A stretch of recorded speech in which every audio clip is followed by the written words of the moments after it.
Hello students, இந்த வீடியோல நம்ம chemistry volume 1 bookல இருந்து first lesson basic concepts of chemistry and chemical calculation start பண்றோம். அந்த லெசன்ல இந்த வீடியோல நம்ம பார்க்க போற டாபிக் வந்துட்டு atomic mass பார்க்க போறோம். So atomic mass போறதுக்கு முன்னாடி நாம வந்துட்டு ஒரு ஆட்டம்னா என்னன்னு நம்மளுக்கு தெரியணும். அதுக்கு அப்புறமா அந்த ஆட்டம்ல இருந்து அட்டாமிக் மாஸ் வந்து எப்படி வந்து நம்ம கால்குலேட் பண்றதுன்றத புரிஞ்சுக்கலாம். So matter அப்படினா anything that has a mass and occupies space. Anything that has mass and occupies space. So எதுக்கெல்லாம் ஒரு குறிப்பிட்ட வெயிட் இருக்குதோ அதே மாதிரி எதெல்லாம் ஒரு குறிப்பிட்ட ஸ்பேஸ் ஆக்குப்பை பண்ணுதோ இடத்தை வந்து ஆக்குப்பை பண்ணுதோ அது எல்லாத்தையும் நம்ம மேட்டர் அப்படின்னு சொல்லலாம். ஸோ இந்த மேட்டர் எதனால ஆனது அப்படின்னு பார்த்தோம்னா matters are made up of atoms.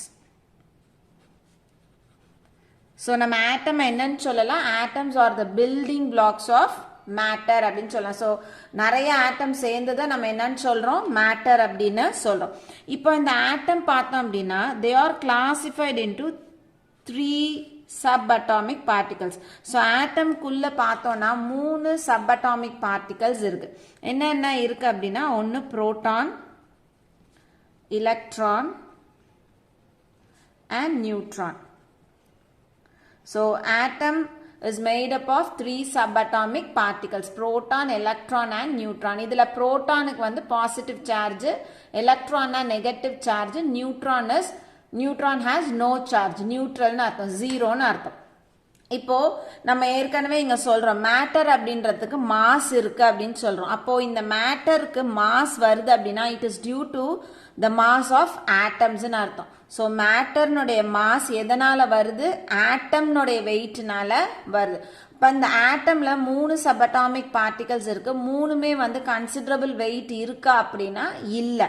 இதுல இந்த புரோட்டானுக்கும் நியூட்ரானுக்கும் தே ஹாவ் கன்சிடரபிள் mass.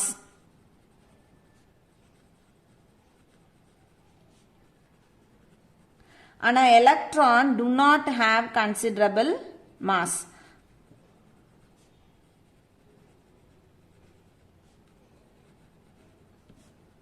அப்போ ஒரு ஆட்டம்க்கு மாஸ் அப்படின்னா மாஸ் ஆஃப் an atomனு நம்ம எடுத்துக்கிறோம் அப்படின்னா it is due to the mass of proton and neutron. அப்போ ஒரு ஆட்டம்னுடைய மாஸ் அப்படின்றது எதுல இருந்து வருது, புரோட்டானும் நியூட்ரான்ல இருந்து வருது. therefore mass number of an atom is equal to it is the sum of proton and neutron. one question வந்து கேட்பாங்க, ஒரு ஆட்டம் கொடுத்துட்டு what is the mass number அப்படின்னு கேட்டாங்கன்னா என்ன பண்ணணும், ஒரு ஆட்டம்ல இருக்கக்கூடிய நம்பர் ஆஃப் புரோட்டான்ஸையும் நம்பர் ஆஃப் நியூட்ரான்ஸையும் ஆட் பண்ணணும். அப்படின்னா என்ன வேல்யூ வருதோ அதுதான் mass number of that particular atom. So mass number is equal to sum of proton and neutron.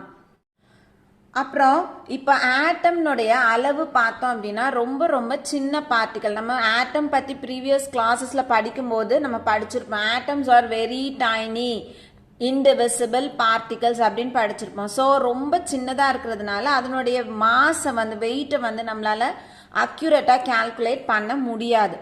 So எப்படி கால்குலேட் பண்ணுறது அப்படின்னா 19th centuries என்ன பண்ணினாங்கன்னா ஒரு ஆட்டம்னுடைய மாஸை ஸ்டாண்டர்டாக வச்சுக்கிட்டாங்க. இப்போ எக்ஸாம்பிளுக்கு எக்ஸ் அப்படின்ற ஒரு ஆட்டம் இருக்குன்னா அந்த எக்ஸை வந்து என்ன பண்ணிக்கிட்டாங்கன்னா ஸ்டாண்டர்டாக வச்சுக்கிட்டாங்க. ஸோ எக்ஸாம்பிளுக்கு நம்ம சொல்கிறோம் இந்த எக்ஸ் ஆட்டம்னுடைய மாஸ் என்ன பண்ணினாங்க ஸ்டாண்டர்டா எடுத்துக்கிட்டு இதை ரிலேட்டிவா வச்சு மற்ற ஆட்டத்தினுடைய மாசஸை கால்குலேட் பண்ணாங்க. So mass of other atoms are calculated.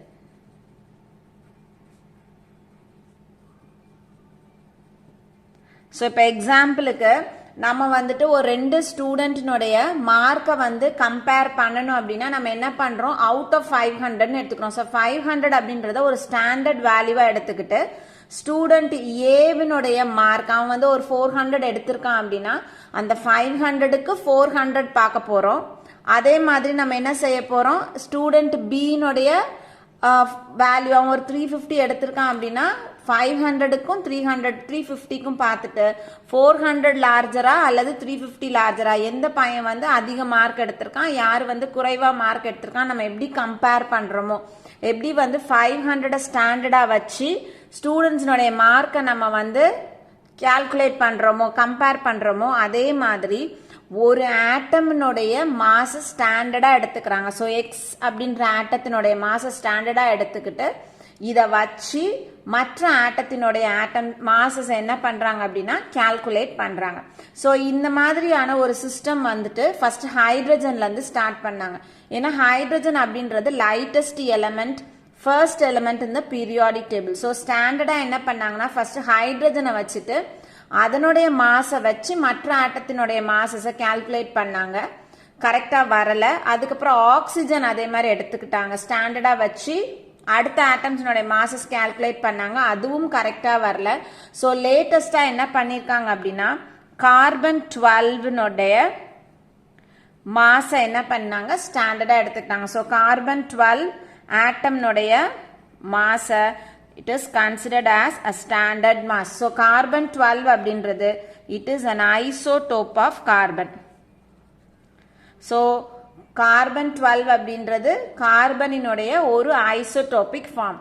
அந்த ஒரு ஆட்டம்னுடைய மாஸை என்ன பண்ணாங்க ஸ்டாண்டர்டா எடுத்துக்கிட்டு இதை ரிலேட்டிவா வச்சு மற்ற ஆட்டத்தினுடைய மாஸை கால்குலேட் பண்ணாங்க. So mass of other atoms are calculated. So அப்போ இந்த கார்பன் 12 ஆட்டத்தினுடைய மாஸ் வேல்யூ எவ்வளோ எடுத்துக்கிட்டாங்க அப்படின்னு பார்த்தோம்னா இதனுடைய வேல்யூவை ஃபிக்ஸ் பண்ணிக்கிட்டாங்க. ஸோ எப்படி ஃபிக்ஸ் பண்ணாங்கன்னா mass of C12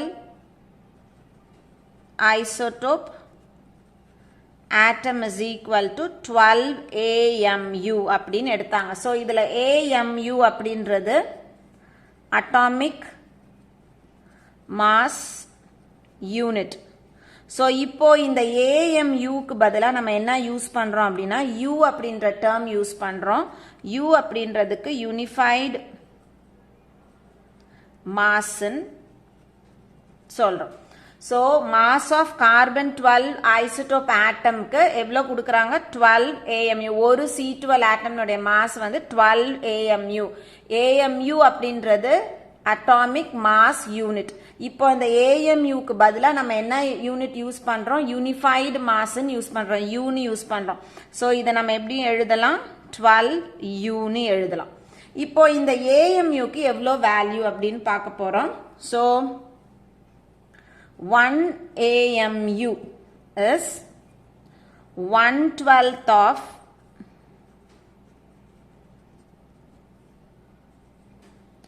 the mass of carbon 12 atom in its ground state.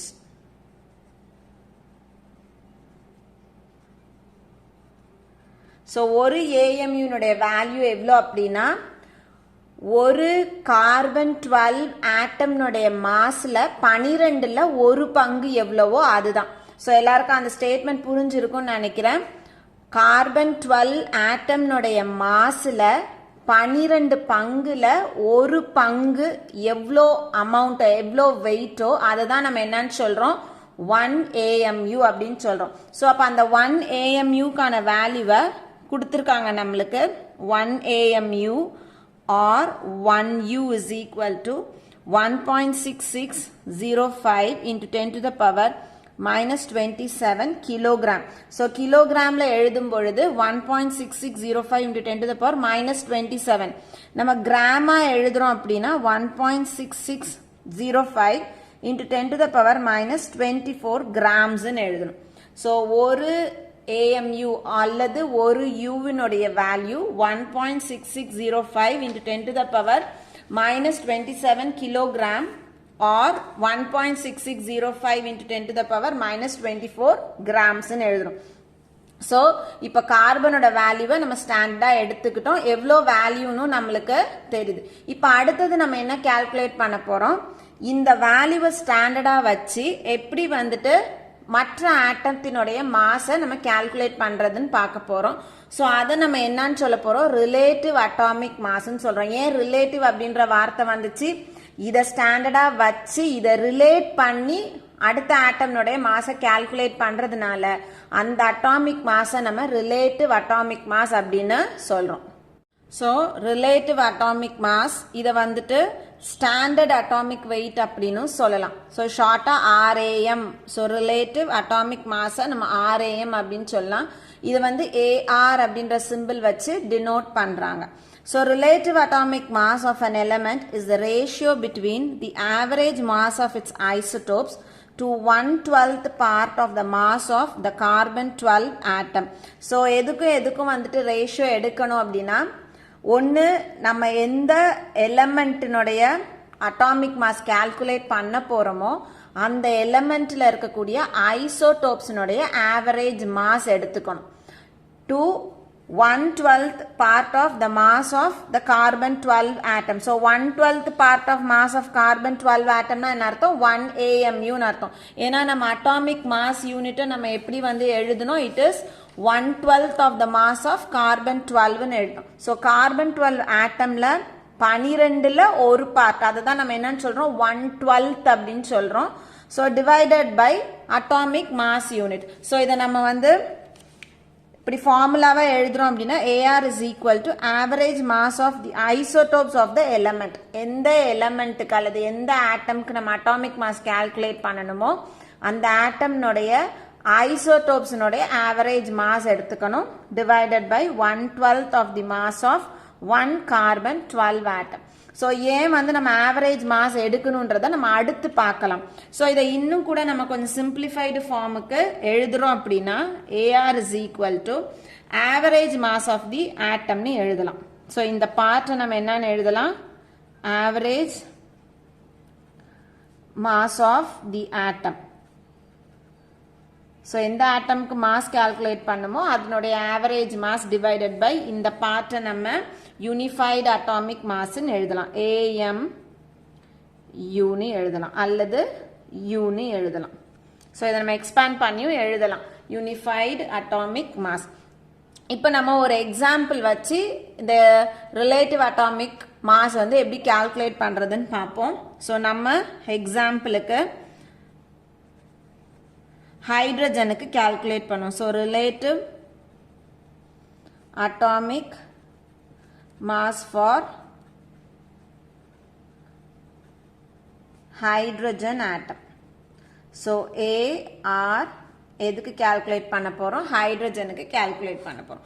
So formula எப்படி எழுதுவோம், AR H is equal to என்ன எழுதணும், ஆவரேஜ் மாஸ் ஆஃப் ஆட்டம்க்கு இங்க நம்ம எந்த ஆட்டம் எடுத்துக்கிறோம், ஹைட்ரஜன் ஆட்டம் எடுத்துக்கிறோம். ஸோ ஆவரேஜ் மாஸ் ஆஃப்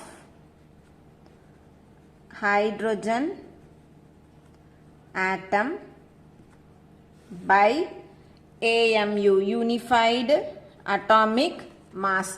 இப்போ இஸ் ஈக்குவல் டு, இப்போ ஹைட்ரஜன் ஆட்டம்னுடைய ஆவரேஜ் மாஸ் ஏற்கனவே கால்குலேட் பண்ணி வச்சிருக்காங்க, அதனுடைய value 1.6736 into 10 to the power -27. So -27னா என்ன, கிலோகிராம்ல நம்ம எழுதுறோம். டிவைடட் பை 1U வேல்யூ இப்பதான் நம்ம எழுதணும், 1.6605 into 10 to the power. இங்க கிலோகிராம்னா நம்மளும் இந்த இடத்துல என்ன பண்ணணும், கிலோகிராம் தான் போடணும். ஸோ இப்போ இதையும் நம்ம கேன்சல் பண்ணணும் அப்படின்னா, ஸோ இந்த இடத்துல யூனிட் ரெண்டும் கேன்சல் ஆயிடுது, பவர் ரெண்டும் ஒன்னே இருக்கனால கேன்சல் ஆயிடுது. ஸோ இதையும் நம்ம டிவைட் பண்ணோம்னா நம்மளுக்கு 1.0078 கிடைக்கும். ஸோ இது அப்ராக்சிமேட்டா 1.008 எடுத்துக்கலாம் U. So relative atomic mass of hydrogen atom is equal to 1.008 நம்ம எழுத போறோம். So இந்த relative atomic mass வந்துட்டு எப்படி calculate பண்ணணும், நம்மளுக்கு எந்த ஆட்டம்க்கு calculate பண்ண சொல்றாங்களோ அந்த ஆட்டமினுடைய average mass divided by U value. So நம்ம next பார்க்கிறது average atomic mass பார்க்க போறோம். So இதை வந்து AAM அப்படின்னும் சொல்லலாம். ஏன் வந்து நம்ம அட்டாமிக் மாஸ் கால்குலேட் பண்ணும்போது அந்த இடத்துல ஆவரேஜ் அட்டாமிக் மாஸ் எடுக்கிறோம் அப்படின்னு பார்த்தோம்னா, இப்போ வந்துட்டு நம்மளுடைய பீரியாடிக் டேபிளில் நோபல் கேஸஸை தவிர்த்து, அதாவது குரூப் 18 எலிமெண்ட்டை தவிர்த்து மீதி இருக்கக்கூடிய எலிமெண்ட்ஸ் எல்லாமே மேக்சிமம் ஐசோடோபிக் மிக்ஸ்டர்ஸாக தான் நம்மளுக்கு கிடைக்குது. ஸோ ஐசோடோப்ஸ் அப்படின்னா என்ன? ஐசோடோப்ஸ் அப்படின்றது நம்ம ப்ரீவியஸ் கிளாஸஸில் படிச்சிருப்போம். So elements are atoms with the same atomic number and different mass numbers. So atomic number same இருக்கும், mass number வந்து different இருக்கும். So எக்ஸாம்பிளுக்கு பார்த்தோம் அப்படின்னா கார்பன் 13 எடுத்துக்கலாம், கார்பன் 12 எடுத்துக்கலாம். ஸோ இதில் புரோட்டானும் எலக்ட்ரானும் எவ்வளோ இருக்கும்னா 6 இருக்கும். ஆனால் நியூட்ரான் இதில் எவ்வளோ இருக்கும் அப்படின்னா 7 இருக்கும். ஸோ 6 + 7 = 13. இந்த இடத்துல பார்த்தோன்னா புரோட்டான் 6, எலக்ட்ரான் 6, நியூட்ரானும் 6. 6 + 6 12. ஸோ இதுதான் வந்துட்டு மாஸ் நம்பர். மாஸ் நம்பர் நம்ம எப்படி கால்குலேட் பண்ணுவோம்? = புரோட்டான் + நியூட்ரான். ஸோ இந்த இடத்துல புரோட்டானையும் நியூட்ரானையும் கூட்டினா 13, இந்த இடத்துல புரோட்டானையும் நியூட்ரானையும் கூட்டினா 12. அப்போ இந்த C13க்கு ஒரு மாஸ் இருக்குது, C12க்கு ஒரு மாஸ் இருக்கு. ஆனால் இது ரெண்டுமே எதனுடைய ஆட்டம்ஸ் அப்படின்னு பார்த்தோம்னா இந்த கார்பனினுடைய ஆட்டம்ஸாக தான் இருக்கு. அதனால நம்ம அட்டாமிக் மாஸ் கார்பனுக்கு எழுதுறோம் அப்படின்னா C13ஐயும் இன்க்ளூட் பண்ணணும், C12ஐயும் இன்க்ளூட் பண்ணணும். அதனால ஐசோடோப்ஸினுடைய மாஸையும் நம்ம இன்க்ளூட் பண்ணினாதான் அந்த ஸ்பெசிபிக் எலிமெண்ட்டினுடைய அட்டாமிக் மாஸை நம்ம கரெக்டாக எழுத முடியும். ஸோ அதனால நம்ம என்ன பண்ணுறோம் அப்படின்னா ஆவரேஜ் எடுத்துக்கிறோம். இந்த ஐசோடோப்ஸ் எல்லாத்தினுடைய மாஸுக்கான ஆவரேஜை எடுத்து நம்ம அதுக்கப்புறம் என்ன பண்ணுறோம்? அட்டாமிக் மாஸை கால்குலேட் பண்ணுறோம். ஸோ அதுக்காக தான் இந்த இடத்துல ஆவரேஜ் அட்டாமிக் மாஸ்ன்னு எழுதுறோம்.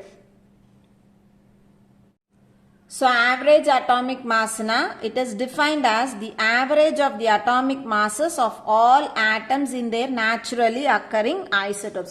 So isotopes நோடைய masses நோடைய average தான் நம்ம என்னன்னு சொல்றோம்? average atomic mass அப்படின்னு சொல்றோம். So இந்த average atomic mass நம்ம எப்படி calculate பண்றதுன்னு பார்க்க போறோம். First ஒரு example எடுத்துக்குவோம். First நம்ம எடுக்கிற example வந்து chlorine எடுத்துக்குவோம். So chlorine வந்து ரெண்டு isotopic formல நம்மளுக்கு இருக்கு. ஸோ 17ன்றது அட்டாமிக் நம்பர். இந்த கீழே எழுதுறது வந்துட்டு இது வந்து atomic number. So atomic number அப்படின்றது it indicates number of protons in an atom. So எப்போவுமே ஒரு நியூட்ரல் ஆட்டம் அப்படின்னா அதில் இருக்கக்கூடிய நம்பர் ஆஃப் புரோட்டான்ஸும் நம்பர் ஆஃப் எலக்ட்ரான்ஸும் எப்படி இருக்குன்னா தே ஆர் ஈக்குவல். ஸோ எதனுடைய நம்பர் மட்டும் மாறும் அப்படின்னா நியூட்ரானோட கவுண்ட் மட்டும் மாறும். ஸோ இந்த இடத்துல 17ன்றது அட்டாமிக் நம்பர், இது வந்து 35. ஸோ இது வந்து 35 அப்படின்றது மாஸ் நம்பர், இது வந்து mass number. So mass number proton plus neutron. அடுத்தது பார்த்தோம் அப்படின்னா இன்னொரு ஐசோடோபிக் ஃபார்ம் வந்து குளோரின் 37. ஸோ 17ன்றது அட்டாமிக் நம்பரு, 37 அப்படின்றது மாஸ் நம்பர். அப்போ இது ரெண்டுத்துலேயும் தே டிஃபர் இன் மாஸ் நம்பர். இதில் 35 இருக்கு, இதில் 37 இருக்கு. இப்போ நம்ம வந்து ஆவரேஜ் அட்டாமிக் மாஸ் கால்குலேட் பண்ணா வெறுசா மாஸ் மட்டும் இருந்தா பத்தாது. ஏன்னா இப்போ இந்த குளோரின் 35 பார்த்தோம்னா இது வந்து 77% வந்து நம்மளுக்கு அவைலபிளா இருக்கு. குளோரின் 37 பார்த்தோம்னா 23% தான் அவைலபிளா இருக்கு. ஸோ அதனுடைய நேச்சுரல் அபண்டன்ஸ் வந்து எப்படி இருக்குதுன்னா வேரி ஆகுது. அதனால நம்ம ஆவரேஜ் அட்டாமிக் மாஸ் கால்குலேட் பண்ணும் பொழுது மாஸையும் எடுத்துக்கணும், அதனுடைய நேச்சுரல் அபண்டன்ஸையும் எடுத்துக்கணும். அதாவது இயற்கையா அது எவ்வளோ அவைலபிள், எவ்வளோ குவான்டிட்டியில் நம்மளுக்கு அவைலபிளாக இருக்குது அப்படின்றதையும் கன்சிடர் பண்ணிக்கணும். ஸோ இந்த நேச்சுரல் அபண்டன்ஸ் வந்து ரெண்டு டைப்பில் நம்மளுக்கு கொடுப்பாங்க. ஒன்று வந்து ரேஷியோ ஃபார்மில் கொடுப்பாங்க, இன்னொன்று வந்து பர்சன்டேஜாக நம்மளுக்கு கொடுப்பாங்க. ஸோ நான் ரேஷியோக்கு ஒரு எக்ஸாம்பிள் போடுறேன், பர்சன்டேஜுக்கு ஒரு எக்ஸாம்பிள் போடுறேன். ஸோ குளோரின் வந்து நம்மளுக்கு ரேஷியோவில் 77:23 வேல்யூவில் கொடுத்துருக்காங்க. ஸோ அப்படின்னா என்ன அர்த்தம்? 77% வந்து Cl35ம் 23% வந்து இந்த குளோரின் 37 அவைலபிளாக இருக்குது. ஸோ ரேஷியோவாக கொடுத்தாங்கன்னா நம்ம எப்படி கால்குலேட் பண்ணுறதுன்னு பார்ப்போம். So average atomic mass AAM is equal to எப்படி கால்குலேட் பண்ணோம், முதல்ல ஒரு ஐசோடோப் இதை எழுதினாலும் சரி இதை எழுதினாலும் சரி எதை எழுதுகிறோமோ ஸோ இங்கேருந்து ஸ்டார்ட் பண்ணுவோம். இதனுடைய மாஸ் 35 இன்டூ இதனுடைய நேச்சுரல் அபண்டன்ஸ். ஸோ இங்கே ரேஷியோ அப்படின்றதுனால நம்ம டிவைடட் பை எதுவும் போட தேவையில்ல, இந்த ரேஷியோ வேல்யூவை அப்படியே போட்டால் போதும். இன்டூ 77 ப்ளஸ் இதனுடைய மாஸ் 37 இன்டூ இதனுடைய அபண்டன்ஸ் 23. ஸோ நம்ம எழுதும்போது எப்படி எழுதணும், கால்குலேஷனுக்கு இதையும் இதையும் அதே மாதிரி இதையும் இதையும் டிவைடட் பை இந்த ரேஷியோவினுடைய டோட்டல். ஸோ இந்த ரேஷியோவினுடைய டோட்டல் எவ்வளோ வருது அப்படின்னா 100. 77 plus 23 is equal to 100.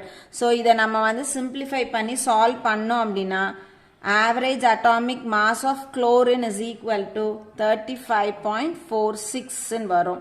Unit வந்து U. இது வந்துட்டு ரேஷியோவாக கொடுத்தாங்கன்னா. இப்போ இன்னொரு எக்ஸாம்பிள் நம்ம கார்பனுக்கு பார்க்க போகிறோம். அங்கே வந்து பர்சன்டேஜாக கொடுத்துருக்காங்க. ஸோ இங்கே கீழே எழுதுகிறேன் நான். இன்னொரு எக்ஸாம்பிள் வந்து நம்ம கார்பன் எடுத்துக்குவோம். ஸோ ஐசோடோப்ஸ் வந்து கார்பன் 12 கார்பன் 13 நம்ம எடுக்கிறோம். ஸோ மாஸ் வந்துட்டு கார்பன் 12க்கு இதனுடைய ரிலேட்டிவ் அபண்டன்ஸ் வந்து 98.90%. அதே மாதிரி கார்பன் 13 எடுத்துக்கிறோம் is equal to 1.10%. So 12 13 mass numbers. 98.90 1.10 natural abundance. So இது வந்து natural abundance. இங்கேயும் இதுவும் natural abundance. இப்போ இப்படி கொடுத்திருந்தா எப்படி நம்ம கால்குலேட் பண்றதுன்னு பார்க்க போறோம். Average atomic mass is equal to, so இப்படி percentageல கொடுத்திருக்காங்க அப்படின்னா நம்ம divided by 100 போடணும். So first carbon 12 எடுத்துக்குவோம். mass 12 into இங்க என்ன எழுதணும் 98.90 by 100. So டைரக்டா நீங்க இதை வந்து டிவைட் பண்ணி வேல்யூவை போட்டாலும் கரெக்ட், இல்லைன்னா டிவைடட் பை 100 போட்டு டெசிமல் எடுத்தாலும் கரெக்ட். பிளஸ் இது 13 into 1.10 by 100. So இவ்வளவுதான் ஃபார்முலா. இங்க நம்ம என்ன பண்ணணும், வெறும் அந்த ரேஷியோ வேல்யூவை மட்டும் போட்டு ரெண்டு ரேஷியோ வேல்யூவையும் கூட்டி டிவைட் பண்ணும். இங்க அப்படி இல்லை, பெர்சன்டேஜ்ல கொடுத்துருக்காங்கன்னா இதை நம்ம என்ன பண்ணணும், அப்படியே டிவைடட் பை 100 போடணும். இப்போ is equal to 12 into, so இந்த வேல்யூ டிவைடட் பை 100னா என்ன வரும், ரெண்டு டெசிமல் முன்னாடி போகும். ஸோ 0.9890 வரும். பிளஸ் 13 இன்டூ ரெண்டு டெசிமல் முன்னாடி, ஸோ இங்கேருந்து 1 அப்புறம் ஒரு 0 போட்டோம்னா 0.011 வரும். Which is equal to, so இதை நம்ம மல்டிப்ளை பண்ணோம்னா இதுக்கு வந்துட்டு 11.868 வரும். இதுக்கு வந்து 0.143 வரும். விச் இஸ் ஈக்குவல் டு 12.011 யூன்னு நம்மளுக்கு கிடைக்கும். அப்போ கார்பனினுடைய ஆவரேஜ் அட்டாமிக் மாஸ் அப்படின்றது 12.011 யூ. ஸோ இப்படி தான் வந்துட்டு ஆவரேஜ் அட்டாமிக் மாஸ் கால்குலேட் பண்ணும். ஸோ ஆவரேஜ் அட்டாமிக் மாஸ் எதுக்கு கால்குலேட் பண்ணுறோம் அப்படின்னா மேக்ஸிமம் எலமெண்ட்ஸ் வந்து ஐசோடோபிக் மிக்சர்ஸாக தான் நம்மளுக்கு கிடைக்கும். ஸோ ஒவ்வொரு ஐசோடோப்புக்கும் தனித்தனி மாஸ் இருக்கு. அப்போ ஒரு ஸ்பெசிஃபிக் எலமெண்ட்ல இருக்கக்கூடிய ஆட்டமுக்கு நம்ம வந்துட்டு அட்டாமிக் மாஸ் கால்குலேட் பண்ணணும்னா அந்த ஐசோடோப்ஸினுடைய மாஸையும் நம்ம இன்க்ளூட் பண்ணணும். அது அந்த மாஸை வந்து நம்ம எப்படி கால்குலேட் பண்ணுவோம், எல்லா ஐசோடோப்ஸினுடைய மாஸுக்கான ஆவரேஜ் வேல்யூ எடுத்தோம்னா அதை தான் ஆவரேஜ் அட்டாமிக் மாஸ் அப்படின்னு சொல்றோம். ஸோ எல்லாருக்கும் இந்த அட்டாமிக் மாஸ்னா என்ன, ரிலேட்டிவ் அட்டாமிக் மாஸ்னா என்ன, ஆவரேஜ் அட்டாமிக் மாஸ்னா என்ன, ஏன் வந்து ரிலேட்டிவ் அட்டாமிக் மாஸ் கால்குலேட் பண்றோம், ஆவரேஜ் அட்டாமிக் மாஸ் கால்குலேட் பண்றோன்றது புரிஞ்சிருக்கும்னு நினைக்கிறேன். தேங்க்யூ.